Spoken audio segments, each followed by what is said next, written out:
Hello and welcome to FPL Mate, your best mate for fantasy Premier League content for the 2020-21 season. My name is Dan and today it's time for our Game Week 7 transfers videos with some buys, some sells, some keeps and some avoids. If you are enjoying this series so far this season, please do make sure you give a big thumbs up on the video. It really does help the channel, so really appreciate you guys for doing that. And if you're new around here, which I know a lot of you guys will be new, please do consider subscribing and turning those notifications on as I aim towards 50,000 subscribers by the end of the calendar year. Can we do it? Let's find out. But anyway, let me explain very quickly to you how the buy, sell, keep, avoid videos work. So, we've got 4 categories of players. We've got the buys, players you probably don't have but you should probably consider bringing in. Sells, players that you probably have but you should consider removing from your teams. Keeps, players that you probably have and should also keep in your teams, that makes sense. And avoids, players that you probably don't have but you should also avoid having. So, usually these videos kind of try and tip you off on some good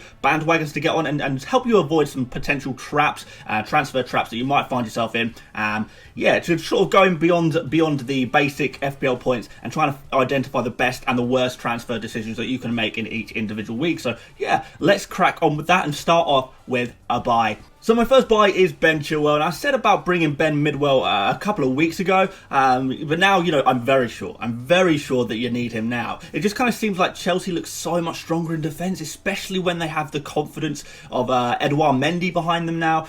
In the 2 games that Mendy has played, Chelsea got their only 2 clean sheets of the season, and a total of 0.92 expected goals conceded over those 2 games as well, which is really nice, not bad at all. Chelsea are now up against 3 of the poorest attacks in the whole league so far, all in a row as well. So Burnley, Sheffield United and then Newcastle. So naturally, right now is a very good time to go for a Chelsea defender. The question is, who? And my personal answer is Ben Chilwell. Yes, you could try and cut some corners by going for maybe Reece James at 5 million or Kurt Zouma at 5.1 million. But James, he's not guaranteed to start really, so you might not even receive all those wonderful clean sheet points. Zouma, on the other hand, I might be a little bit tempted by. He is a big attacking threat from those corners, and he's already scored a header so far this season, hasn't he?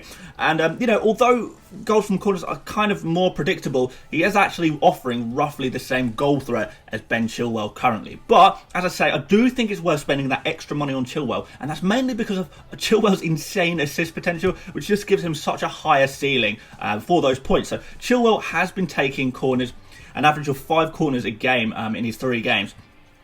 Since returning from injury, obviously. He's taken a couple of those longer range free kicks as well, and he's averaging 3 successful crosses per game and attempting much more than that as well. 3 key passes per game and plenty of passes in the final third too. He's playing super high up the pitch to the point where he might as well be a midfielder. Let's just call him Ben Midwell because that's what he is.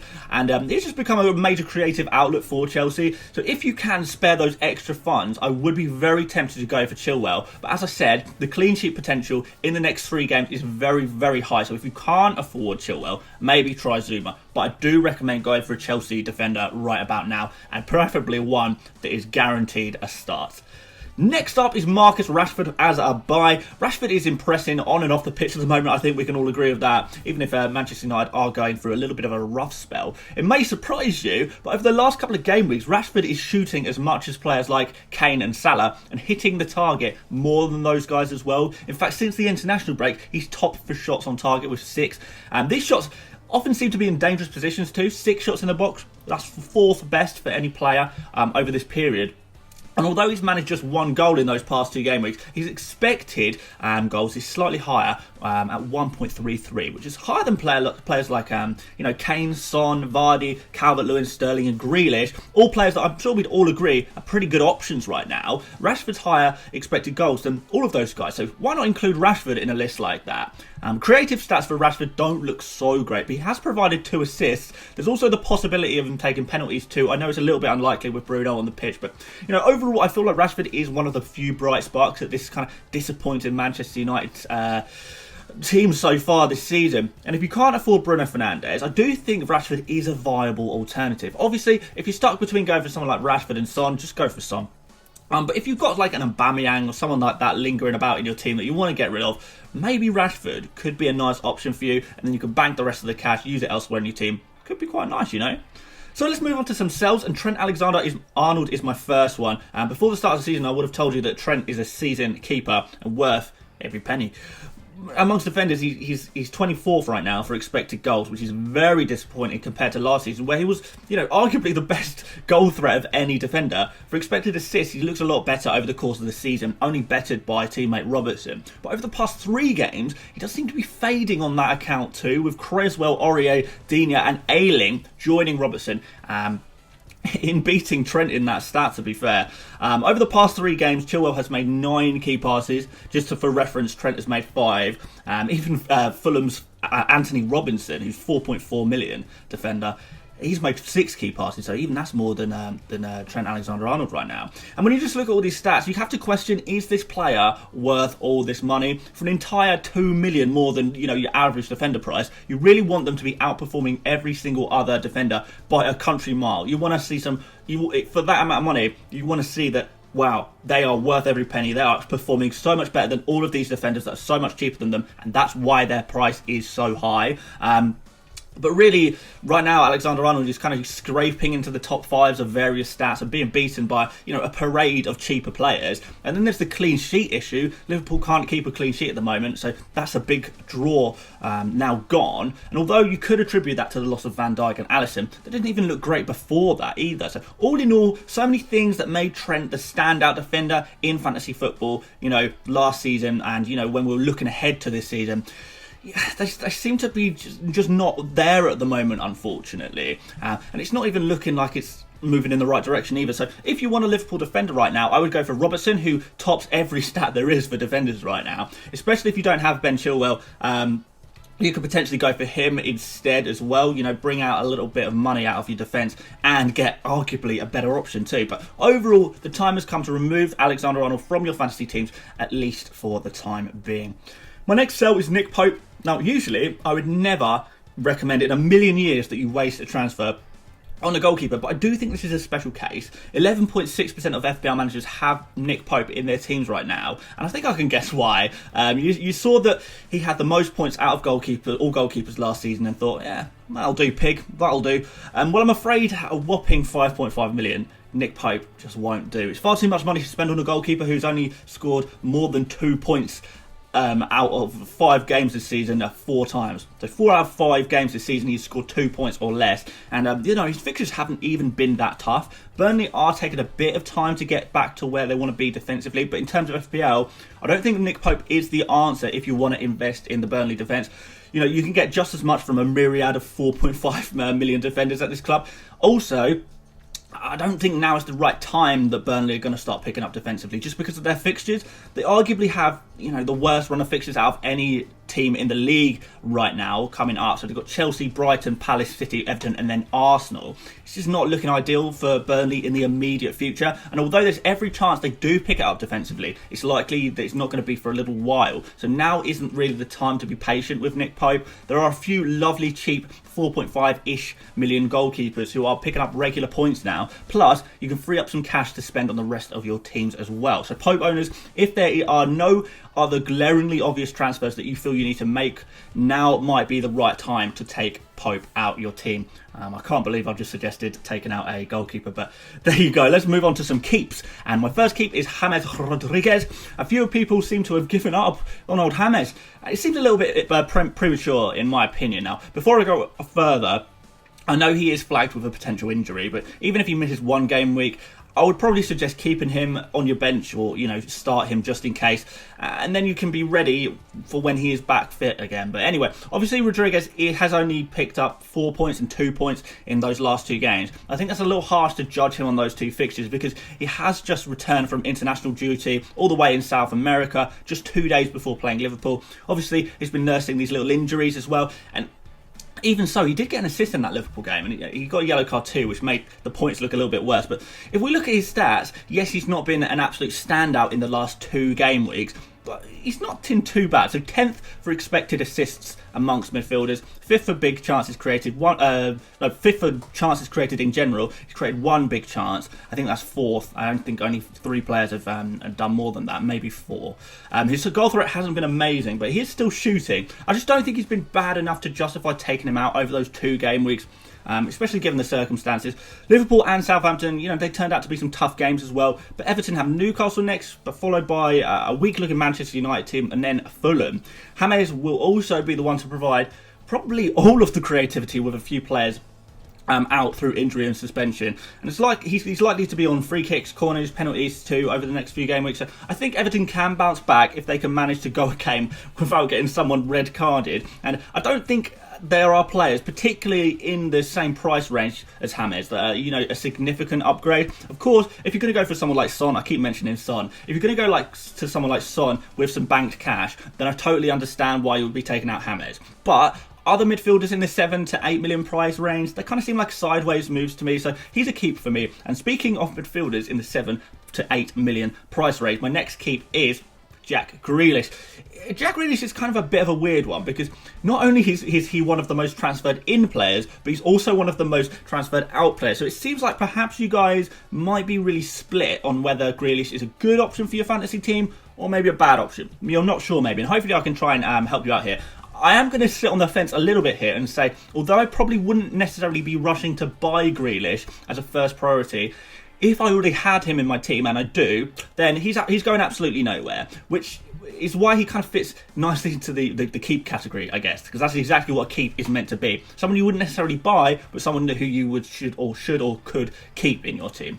I'm assuming people have seen his past 2 game week scores of 3 and then 1, and although and maybe thought that, perhaps he's running out of form, I don't think that's necessarily the case. Across these 2 games, he has had some decent chances to score, actually, with an expected goals of 0.95. That's one of the highest amongst midfielders, by the way. He's had 2 big chances in those 2 games. Only Mane and Zaha, the penalty man himself, have had more. 0.69 expected assists with 5 chances and 1 big chances created in those 2 games.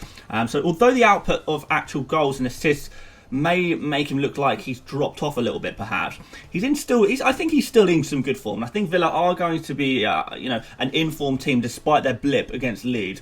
I just think it's harsh to write off Grealish already. Like I said, his numbers still look pretty good. Not many players can top them, and Villa have some really nice fixtures coming up as well. And overall, the fixtures look pretty strong for a couple of months now, so it's not even like he's a player where you might be concerned about a bad run of fixtures coming up.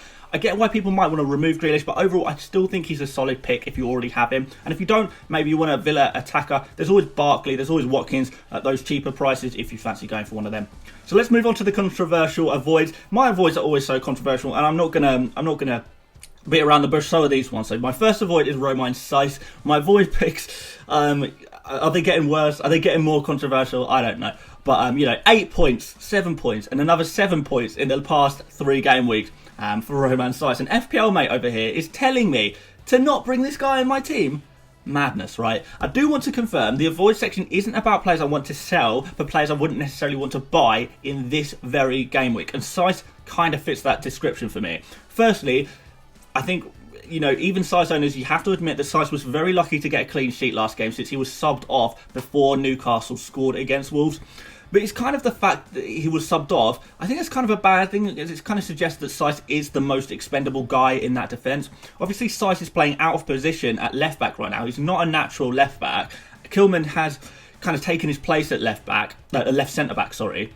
So surely this can't be a long-term plan for Wolves. I strongly think, and maybe some Wolves fans will agree with me, maybe if you're a Wolves fan you can leave it down in the comments, that eventually, whether it's this week, next week or the week after, either Marçal or Ait-Nouri are going to be playing at left wing back until Johnny Otto returns, which means that Saiss and Kilman are going to rotate in that left centre back position. Now, if that's the case, do you really want to pay 5.3 million for a rotating centre back, particularly when you can get like Chilwell or Zuma for a similar price? Wolves have had some really nice fixtures. That's kind of probably a big part of why they've got so many clean sheets recently, but they're about to get a lot worse, so it's entirely possible that you will have invested all of this money in a defender who's playing every other game against some really tough opposition, and that's not really what we want, really, is it? Obviously, if you're willing to accept that risk that you might not be playing every single game, then go for it, of course. But I do think Zeiss is getting dangerously close to the rotation risk status. Even, either that or Kilman is going to be out of the team. It's one or the other. I guess we'll see. But personally, I would prefer to avoid Zeiss until we know who's going to be playing at left back longer term. And also, I'd probably just prefer to pick a defender who's got slightly nicer fixtures. That's just me. So my next avoid, again, controversial, is Aaron Cresswell. Now, this is a different one entirely, because Aaron Cresswell is looking like a really, really nice FPL option right now. I can't lie to you guys. He's taking free kicks and corners. He's number 1 for successful crosses out of all defenders in the league right now, with 15 so far this season. He's 3rd for expected assists, only behind the 2 Liverpool fullbacks, which is just madness. His goal threat does leave something to be desired, I'm not going to lie, but creatively, he's actually looked surprisingly outstanding. So why is he an avoid? Well, 2 reasons really. Firstly, he's about to play Liverpool, so you can pretty much guarantee that there won't be a clean sheet there. West Ham have been good defensively, but this is not really a good week to bet on West Ham getting a clean sheet, I guess. Secondly, I think Coufal is kind of looking really nice at 0.5 cheaper. So you could potentially go for Coufal instead. His output obviously isn't quite as good as Cresswell's, just because of all the set pieces and stuff which Cresswell is taking. I think West Ham perhaps have relied a little bit on those set pieces during the times. It's been horrible fixtures so far, hasn't it? Really bad fixtures for West Ham, so therefore I think that's why they've been taking all these set pieces, and maybe that's been one of their main outputs for attack. So maybe when they start to play some weaker games, weaker teams, Coufal might be the one to get some more contributions from these open play positions. But yeah, like I said, I'm not completely convinced. I do prefer Coufal from open play. I keep trying to call him Coufal. It's Coufal, the West Ham right back. I think he's just going to get better and better as he adjusts to the league, and West Ham's their fixtures do a complete 180. They look fabulous from game week 8 onwards. So overall, what I'm saying is Aaron Cresswell, absolutely wonderful FPL player to have right now. But game week 7 is just not the game week to bring him into your team. And also consider maybe saving yourself a little bit of cash and going for Coufal. Though obviously that last bit is going to be very much down to you, how your budget is looking right now, what you can afford, where you can spend the rest of the money elsewhere. So I just think now is not the right time for Cresswell, but potentially next game week could be a buy. He could be a buy. So let's see about that. So let's just summarise quickly who I picked in what category. So buys: Ben Chilwell and Marcus Rashford. Sells: Trent Alexander-Arnold and Nick Pope. Keep: James Rodriguez and Jack Grealish, and avoid Romain Saiss and Aaron Cresswell. That's it, guys. So thank you so much for watching. Like I said, please do give a big like on the video. It really, really does help the channel so much. Please do subscribe if you haven't done already, if you're new around here perhaps. And yeah, all of the other stuff is in the description if you want to follow me on Twitter. I'm pretty active on Twitter. If you want to follow me on Instagram, both of those are at FPL, mate. So if you want to follow me, either of them, go for that. Support me on Patreon, join my mini league. Those are in the description as well. But aside from that, I will see you tomorrow for my team selection video, where we'll be talking about some potential transfers that I'll be making as well. So that might sort of feed on from the transfers in this video. Might not. Let's find out. So yeah, I'll be releasing that video tomorrow, so do stay tuned for that. But aside from that, thank you so much for watching, and I'll see you later, mates. Bye bye.